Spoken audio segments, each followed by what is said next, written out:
Hello everyone! Patch 8.3 is having us go back to the Vale of Eternal Blossoms, as the influence of N'Zoth is causing quite some darkness to spread across the world.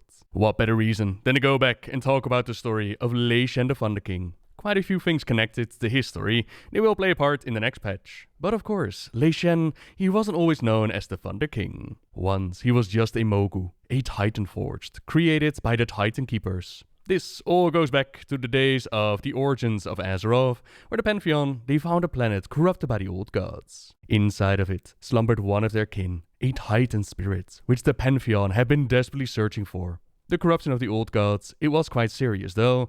Their goal is to corrupt one of these titans and devour all of existence. The Titan Sargeras, he found out about these plans, set on a journey to wipe out all corruption that he could find. While the rest of the titans, they did not agree with that plan. There were already so few of them. There had to be a better way. So they set to work to save this Titan spirit from the old gods' corruption. Now their colossal might, it could easily overpower the old gods and rip them out of the surface, as they did with the old god Y'Shaarj, but doing so caused far too much damage to the world, to that spirit inside, defeating the purpose of trying to save it. So instead, they decided to create Titan Keepers to fight their war for them. Keepers like Loken, Tyr, Odin and Ra, and in turn, these keepers, they created their Titan Forge to help them battle the old gods, and later on, bring order to the world.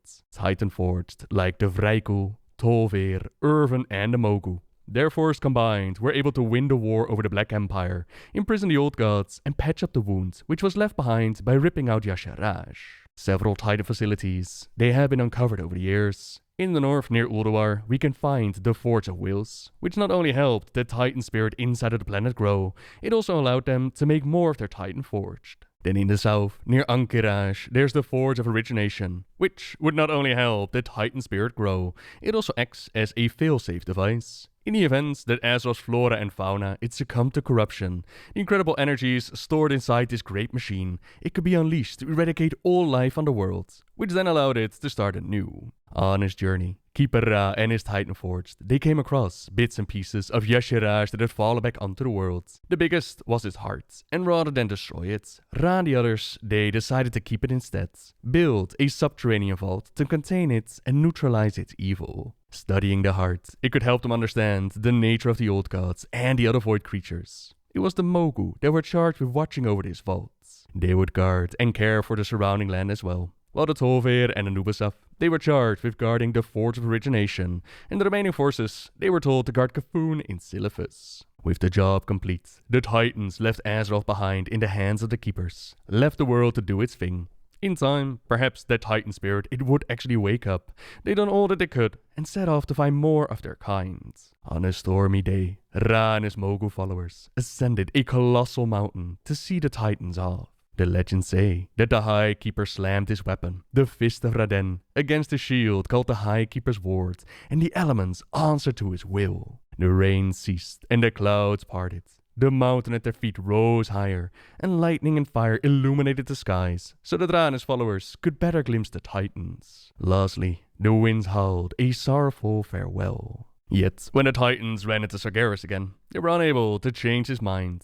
He believed that purging the corruption, that was the only solution. His Burning Legion was formed to help him with this plan, and a heated argument between the Titans, it ended with Sargeras striking them down. Their spirits did not die though. Instead, they used their powers to protect themselves, launch into the Great Dark, towards the world of Azeroth and their Keepers. There, the depleted spirits slammed into their Keepers, who were immediately overwhelmed as the Titan powers flared in their minds. Puzzled and confused, they started to call out to the beloved creators for answers, but they received no reply. The deep silence, it troubled the Keepers, which caused them to fall into a long period of confusion and unease. Something that the old god Y'Shaarj at Uldum, he took great advantage of. He played his cards in such a way that Keeper Loken fell under his corruption. Together, they worked on weakening the bonds that kept Y'Shaarj imprisoned, things like the Curse of Flesh, as well as taking out the other Keepers. Meanwhile, Keeper Ra also felt this influx of a Titan spirit inside of his body. But unlike the others, he actually figured out what was going on.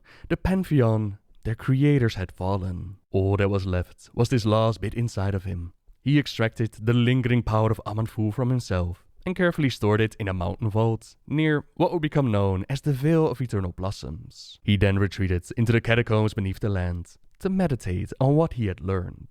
Now this didn't suddenly stop life on Azeroth, of course. It kept on growing and evolving. Over the millennia that followed, his loyal Mogu, they maintained their vigil over the Vale of Eternal Blossoms, bravely fighting off any threats that might try to take the area, like the Mented and their swarms. Their faith that the High Keeper would one day return to them, it endured through century after century of hardships. Yet that faith, it vanished once the curse of flesh, it manifested within the Mogu ranks. It had traveled all the way from Ulduar to the Vale, and this curse, it literally turned the Titanforged into fleshy beings. It weakened them and made them more vulnerable to the old god's corruption. For the first time, the Mogu faced mortality. Fear and uncertainty, it took root in their hearts. Small disagreements spiraled into conflict, violence and bloodshed.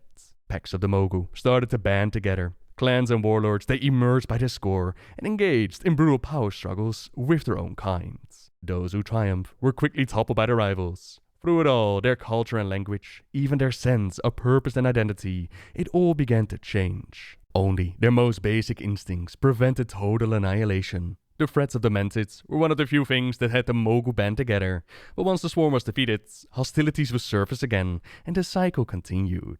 And amongst the turmoil of these Mogu wars, a new leader would rise up to challenge their beliefs, their whole way of life. The Thunderking comes. The Thunderking comes. This introduction brings us to Lei Shen, a descendant of a minor warlord who grew up in a Mogu tribe together with Sparkmancer Wu. The two Mogu grew as close as brothers. As children, they played, quarreled, and challenged one another. It is said that this early rivalry was instrumental in developing Lei Shen's thirst for power. The future Thunderking saw his father betrayed and murdered, and their clansmen, they quickly found refuge in other clans. Only a few of them, the loyalist armsmen, refused to leave Lei Shen's side. And this Mogu, he was quite special, as he looked at the way of life, and he saw it as a betrayal of the Mogu's potential. There had to be more than just this cycle of warfare, just fighting amongst each other. There had to be a plan to all of it, a master purpose to explain all their suffering. He set out to find some answers, to find their long-absent High Keeper Ra, or Raden as the Mogu now called them, Raden in the new language. Some of their people didn't even believe that Raden was still out there, but it didn't stop Lei Shen from trying. After years of searching, he located the entrance to the hidden vaults beneath the lands north of the Vale, sacred chambers, where the High Keeper, he was just sitting quietly in the stillness beneath the earth. Raden showed no reaction to the young Mogu's intrusion. The High Keeper said nothing at all, even as Lei Shen began to ask him the questions about the Mogu's true purpose. Days and then weeks passed by, and Lei Shen grew frustrated with his master's silence. Finally, the Mogu realized that Ra, he was not contemplating some subtle plan, was not engrossed in the work of the Titans. The High Keeper had simply given up. The suffering of the Mogu had been the result of an absentee master, and nothing more. Furious, he unleashed on Ra, accusing him of abandoning the Titans and their purpose. These harsh words, they finally roused the High Keeper, as Ra decided to take Lei Shen to the nearby Thundering Mountain, where unending storms roared and split the heavens. No Mogu had dared scale its slopes before, for the mountain was believed to be a forbidden place. Inside a massive ordnance vault, Raden then summoned that lingering power of Aman'Thul and showed Lei Shen the answers that he wanted. The Titans of the Pantheon were dead, murdered by one of their own. Their final hope was the world of Azeroth itself, but it was already infected with creatures of the void. Now Ra, he had assumed that this knowledge would shatter Lei Shen's soul as it had his own, but the Mogu, he had other plans in mind. If his master had no interest in continuing the Titan's purpose, then he would do it himself. Without warning, he struck out and incapacitated Raden. Lei Shen then bound the mighty being in enchanted iron bands, stole not only Raden's incredible powers, but also the contained powers of Aman'Thul. In that moment, the Thunderking was born, imprisoning Raden before returning to his people. With the powers of the Creator, it was time to unify the Mogu, have them stop fighting each other, and focus once more on the glorious purpose bestowed upon them by the Titans. Or at least that was Lei Shen thought, but really it was much closer to what he believed to be their purpose. The Mogu tell a legend about Lei Shen, the Thunderking. It is said that he tore out the very heart of the Mogu god. And from that hateful act, he gained power over wind and storm. His followers fell to their knees before him. "We will call you the Lightning King," they said. But Lei Shen did not agree. "Lightning strikes in an instant and is over in a flash," he said. "But thunder proclaims the coming of the storm. Thunder quakes the skies long before the lightning strikes, and thunder echoes in the hills long after lightning's power is spent. It is thunder that sends animals cowering and fills the hearts of peasants with dread. Let thunder be my herald, so that my power is felt throughout the land. I will be the Thunder King." Initially, most of the Mogu, they rallied to him out of fear, but his miracles soon inspired devotion. The Thunderking had mastered the enchanted tools of the Keepers. One of these was the Engine of Nalashka, a powerful device that Lei Shen had discovered beneath the land, north of the Vale. Using this extraordinary machine, the Mogu began shaping flesh and stone into brand new living creatures. They even found a way to reverse that curse of flesh. Under Lei Shen, a period of prosperity and brutality, it gripped the Vale. For the Mogu, it was the beginning of a glorious new empire. Yet for the region's other races, it marked the start of an age of tyranny. Since their history with the curse of flesh, it meant that Lei Shen, he saw any beings of flesh, any mortals of the world as beneath them. Over time, the land of the Mogu, it saw creatures like the Jinyu, the Hosen, the Yongle, and the Pandaren occupy the area. The Pandaren were especially intelligent, and their love for peace, it had them grow close to the wild gods of the land, namely Suen the White Tiger, Julan the Jade Serpent, Chi-Ji the Red Crane, and Yao Zhao the Black Ox. They called them the August Celestials, so when Lei Shen's war raged across the land, the Pandaren, they fled to Kunlai Summit for the protection of the White Tiger. In response, Lei Shen brought his armies to the foothills, and he challenged Suen to a duel that would decide the fate of the Pandaren. Suen accepted, and for many days, the great battle between the White Tiger and the Thunder King, it shook the skies over Kunlai. In the end, our poor wild god could not match Lei Shen's stolen Titan powers. He was chained near the peak of the mountain, forced to watch as the Mogu bound the Pandaren to slavery. The other Celestials also tried to help the Pandaren, but again, the might of the Thunder King, it proved to be far too much to handle. So it was that Lei Shen, he forbade the Pandaren from worshipping the Celestials. Most of them lost all of their ties to the wild gods, but some amongst them, some of the fearless slaves, they carried on the teachings of the Celestials in secret. On top of that, they were also not allowed to pick up arms of any kind, which would eventually result in the teachings of the monk, and they had to speak the language of the Mogu. To disobey was to be killed in slow and brutal fashion. The Mogu forced their greatest palaces and monuments with the blood and sweat of their subjugated races. Soon, the empire boasted a unified language, an established system of weights and measurements, and the first set of written laws in Azeroth to make sure that all knew the Mogu were above all other creatures. The slaves were also turned into soldiers. The hardest labor, it fell on their shoulders, like the creation of the serpent spine to keep the Mented out of their lands. Lei Shen was fully aware that the Mented, with all their strength, they would never bow to his authority. He commanded his slaves to construct the serpent spine, a magnificent wall that spanned the length of the empire. It took many generations to build, but Lei Shen knew that fear would motivate his subjects. The fear of the Mented, it moved mountains, raised armies, secured his empire, and built him this wall. And when existing slaves perished or proved inefficient, Lei Shen, he shaped new ones with the power of the Engine of Nalashka. You might remember exploring the cave with Vol'jin, where he announced that this was some bad voodoo. They shaped creatures like the Grummels or the Saurok. Another thing that was added to the arsenal were the Fists of Raden and the High Keeper's Wards. Lei Shen had taken them with him when he betrayed Raden, yet for all his might, he could not harness the energies of the artifacts. His inability to do so, it infuriated him. After all, Lei Shen had conquered the Mogu and forced them into an empire. He had defeated Ra. How could two artifacts defy his will? But defy him they did. The shield and the fist weapon were simply too much even for the Thunder King to control. Every time he tried to use the artifacts, elemental energies they lashed out at Lei Shen and overwhelmed him. Despite these repeated failures, Lei Shen did not give up. One way or another, he would harness the power of these ancient weapons.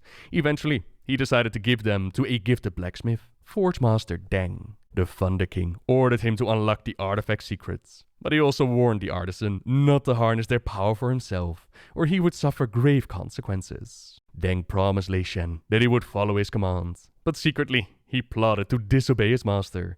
The blacksmith reasoned that if he could find a way to use the weapon and the shield, something that the Thunderking had been unable to do so, he could take control over the Mogu Empire himself. While Deng was tampering with the fist of Raden, a bolt of lightning tore down from the sky and slammed into him. Thankfully for him, the artifact absorbed most of the energy, which saved his life, but Deng did not escape unharmed. The lightning left him forever disfigured. Knowing that wielding them was not going to be an option, he then started experimenting, eventually finding a purpose for the artifacts. He started to use them to power an immense engine known as the Thunder Forge. This machine, it churned day and night, creating armaments of exceptional quality for the Mogu military. Lei Shen was very pleased by the work, and he ordered Deng to personally craft him weapons and armor that would put all others to shame. The blacksmith toiled over the Thunder Forge to satisfy his master. His labors gave rise to what would be his 3 greatest creations: a massive spear, a battle axe, and a mighty helm. His helm would become so well known that his enemies would flee at the mere sight of it. And his spear, it murdered thousands of innocents. It is said that the Thunderking could throw his axe with brutal accuracy, and when it hits its targets, it made a sound like crashing thunder. Under the leadership of Lei Shen, the Mogu Empire and power, it vastly grew in scope. It started to draw the attention from other civilizations in Azeroth, like the Zandalari. They too had quite an empire to boast about, and they figured that the Mogu would make for some amazing allies.